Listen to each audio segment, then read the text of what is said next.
everybody, it's AJ. Welcome to Mighty Glue Stick and another monster video. This is another two for special, just sort of polishing off my dragon series with a couple of dragon suggestions, the littlest dragons. The first is the Faerie dragon, and the second is the Pseudo dragon. Now these are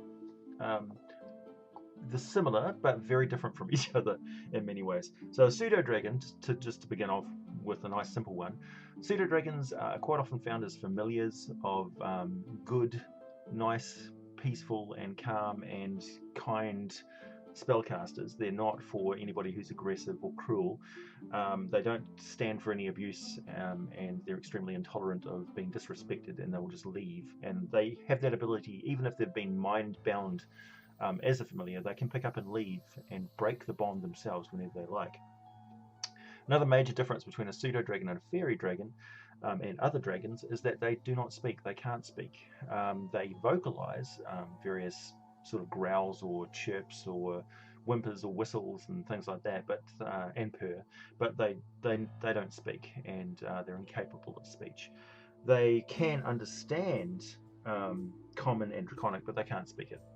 So, where do you find pseudo-dragons? I would think that the most likely place that you would find a pseudo-dragon would be in the company of the very shy and reclusive gold dragons, who are very kindly and peaceful and reclusive, and that's the sort of environment that a pseudo-dragon would quite enjoy. Not bothered by anything, it's peaceful, it's calm, and they can just go about their business. They're not adventurous by nature, and they generally just stay with their little hollowed out tree or a little cave next to a brook or something like that, where they can spend their days in relative peace and quiet. They're not adventurous. They're the hobbits of the dragon kind. They have many of the traits of a cat, although they can fly. So they are small. They've only got a strength of 6. They've got an upper class of 13 and only 7 hit points, much like a flump. So one hit could potentially kill a pseudo dragon in one swipe. They can fly at 60 feet, which is a whippingly fast speed for a small creature to fly at. So if you think about it, if you think of a fast-moving bird like a swift or a swallow, a pseudo dragon could move as fast as one of those things, just straight through. It would even be hard to track one of those things if you're firing an arrow or something at them. So they make for very good messengers and familiars of spellcasters, because they can get in, have a look, and get out relatively quickly. They have a bonus on perception and stealth, so they make excellent spies, and that is quite often how you see them used by the people they're cohabitating with. I hesitate to call them masters because they're draconic. They don't really take very well to having masters. They have friends and companions that they help out. The best thing that they've got really going for them is they have magic resistant. So they've got advantage on all saving throws against all magical spells and magical effects. They can move into magical areas with relative impunity, and although they have no spell casting abilities themselves, they probably have a fairly good understanding of magic and its effects. Their sting attack is non-lethal, although it does do 4 points of damage from the piercing, because they can just plunge it into you like a scorpion stinger. And its initial effects would be burning white hot pain, which would very quickly make you back off. I mean, that's as much damage as a punch with a dagger, so potentially they could kill you if there was a large group of pseudo dragons who are hell-bent on killing you. Maybe they could do it. And of course, you'll have you have to make DC 11 saving throws or be poisoned for an hour, and if you fail that saving throw by 5 or more, which is unlikely, and I think the actual saving throw for this could be higher in non-lethal situations, you will basically be unconscious, unless somebody shakes you and wakes you up, so you just basically pass out. I would not hesitate in a situation where it's not character critical to have that actually knock you out. If the DM situation sort of allows it, that you're not going to die from being knocked unconscious, but it really moves the story forward, certainly have pseudo dragons capable of knocking you out. So say you've been cornered by the bad guy, and then you feel a presence at your back, and a pseudo dragon stings you in the back and you pass out, and then you wake up in manacles a few hours later. That's perfectly fine. Just be careful how you do that, because players really hate having the agency taken out of their hands, even if it's justifiable from this thing using its one attack on you. That's about all there is to say on pseudo dragons, really. They make for very fun characters to mimic the emotional state of the pseudo dragon, and yeah, lots of people have a lot of fun playing around with these things, and they are very, very much desired by spellcasters as familiars for many obvious reasons. If they do have them as familiars, the mage gains the ability of magic resistance, so they have advantage on saving throws against pretty much anything, and that's absolutely brilliant for a spellcaster who's going up against other spellcasters or magical creatures. So yeah. Not only that, but they have telepathy, so they can see what the pseudo dragon sees, and with that ability to move quickly and have stealth and perception, it's a very good combo. Now, fairy dragons are an altogether different kettle of fish. They are good-natured. They are, whereas the pseudo dragon is a neutral good, the fairy dragons are chaotic good. So they are pranksters and love a good laugh, and you'll most often encounter them where you can't see them at all, and they've set up some elaborate prank for you to be the pratfall guy for. And you'll once it's sort of resolved and they've seen that you're not, you haven't flown into a fit of rage, or they determine that you're not actually that dangerous or not likely to attack, then they will reveal themselves and drop their invisibility. So they're an interesting critter because they have all these different facets to them. Although, yeah, I don't know how much of it you'll actually see in play, or how much your character will work out unless you're just telling them this sort of stuff. So they change colours as they age, and they gain different magical abilities, increase or stack as they get older. But their maximum age listing here is their violet colour at 51 years of age. So they go from red, orange, yellow, green, blue, indigo and violet over a period of 50 years or so. Starting off at, you're not likely to meet them under 5 years of age, because they'll just basically be little hatchlings, like tiny little things. They do speak. They speak Dragon, Draconic and Sylvan, so they are natives of the Feywild, or the whatever passes for the Feywild in your game. They are a little bit tougher. They've got 15 armor class and hit points of 14. They're same sort of speed, 60 feet of flight, and they are very adept at flying through forests and things.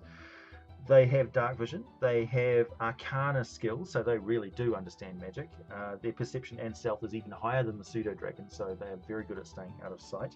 And they have superior invisibility, so they are absolute ninjas. They have limited telepathy, where they can communicate with other fairy dragons within 60 feet, so they can communicate telepathically and pass complicated instructions to each other in the course of setting up some sort of a prank for you. They have magical resistance, much like the pseudo dragon, but they have innate spellcasting, and this is based on their charisma, DC 13. They start off with dancing lights, mage hand, minor illusion, then they go into color spray. As they get older, they get mirror image, suggestion, then they get major illusionary magic, up to the point where when they're 50 years of age, they can polymorph and completely alter the terrain around you. So yeah, they could masquerade as elven nobles inviting you into their house for a feast or some such thing. And luckily they're good-natured, because those sort of powers could be quite nasty in the wrong hands. Now, here's the thing which I find very interesting about them, and one which sensitive viewers may find disturbing. Their Euphoria breath weapon can be used against them in a way. If you're an evil creature, say you operate some sort of a tavern or brothel or something like that in the low-down dive districts of a monster-infested city, and you have no moral problems with abusing creatures, even intelligent creatures, the Euphoria breath of a fairy dragon will be a potent narcotic that constantly replenishes itself. All you have to do is basically catch one of these feeble little things, put it in a box, torture it to release its breath weapon, and channel it through hookers and stuff like that. Hookers? Those things that you breathe. And you've basically got an unending drug supply. Now, good aligned characters would maybe find out where this euphoric mist is coming from and do something about it, and therefore come across all sorts of thieves guild dens, city politics and things like that. Get on the bad side of a rich and powerful tavern owner. Perhaps even stumble upon some sort of a drug network. Perhaps they've used this Euphoria breath in some sort of potion or pill, concentrated Euphoria stuff that would be drugs on the street. That's something which you might not want in your game, a sort of underlying drug culture, but I mean, in a fantastical realm, there's going to be all sorts of things like this that people will tap into, hallucinogenic myconid spores and that sort of thing. So fairy dragons could be a creature which you encounter innocuously, kind of like them. You realize that if there's fairy dragons around and they're having fun and playing with you, then you know that nothing seriously deadly is nearby, because these things will basically let you know. They're like your danger canaries.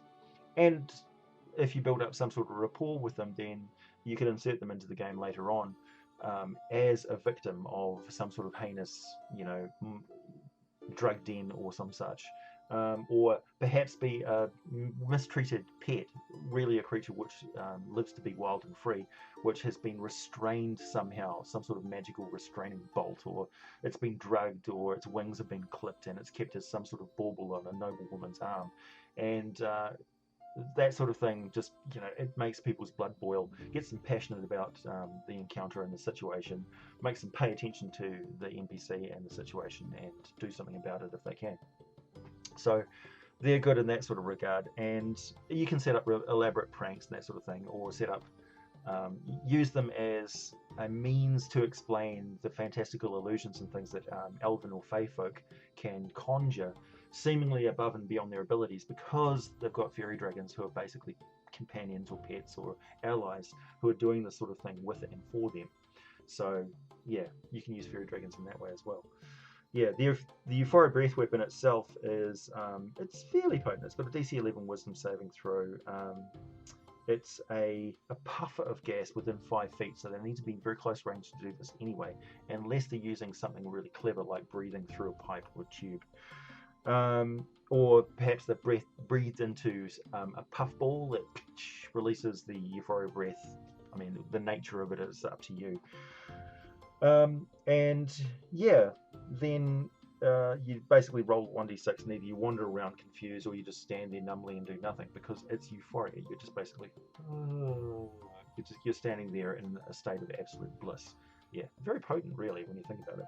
So in the one regard, being knocked out by a pseudo dragon, or being left in a stupefied sense of enjoyment by a fairy dragon, can be potentially lethal if you've got other sort of nasty things, which, like, perhaps you're wandering through the forest glade, you get hit by multiple Euphoria breath weapons from these little fairy dragons, save your failing throw, wander out of their sphere of interest, and right into the den of a displacer beast.